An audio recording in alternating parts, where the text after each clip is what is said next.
నమస్తే.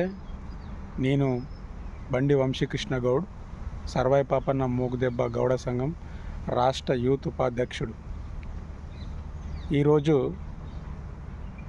సర్దార్ సర్వాయి పాపన్న గౌడ్ చిత్రాన్ని చూడడం జరిగింది. ఈ చిత్రంలో సర్వాయి పాపన్న గౌడ్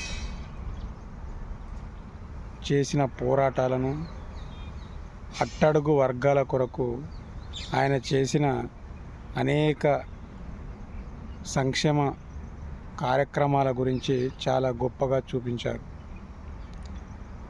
సర్దార్ సర్వాయి పాపన్న గౌడు ఒక వ్యక్తి కాదు, కొన్ని శతాబ్దాల అణచివేత నుండి పుట్టిన ఒక సామాజిక విప్లవ యోధుడు. గడీల గుంపులకు గండంగా మారి భూస్వాములు, పెత్తందారులు, సామ్రాజ్యవాదుల భరతం పట్టిన ఒక వీర యోధుడు. పాపన్న దృష్టిలో రాజ్యాధికారం అంటే కేవలం ఒక భూభాగం మాత్రమే కాదు, అట్టడుగు వర్గాల ఆత్మగౌరవం. ఈ చిత్రం నేటి తరానికి ఒక స్ఫూర్తిదాయకం.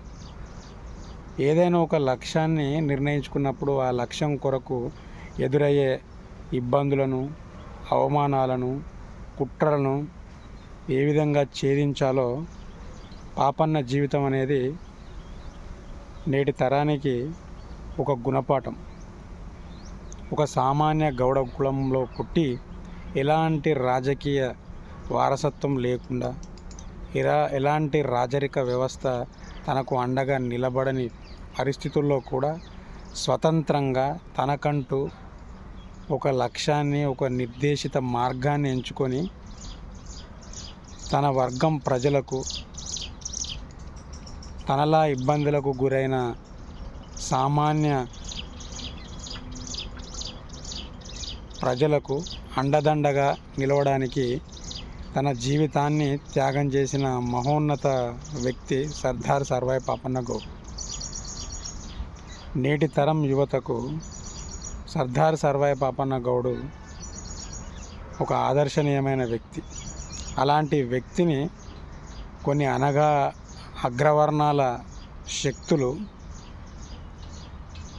తన చరిత్రకు మసిపూసే ప్రయత్నం చేశారు.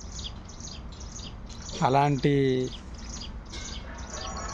కుట్రలను, కుతంత్రాలను ఛేదిస్తూ ఈరోజు వెంకటేష్ గౌడ్ అన్న పూర్తి స్థాయిలో తన జీవిత చరిత్రను తీసుకురావడం చాలా శుభపరిణామం.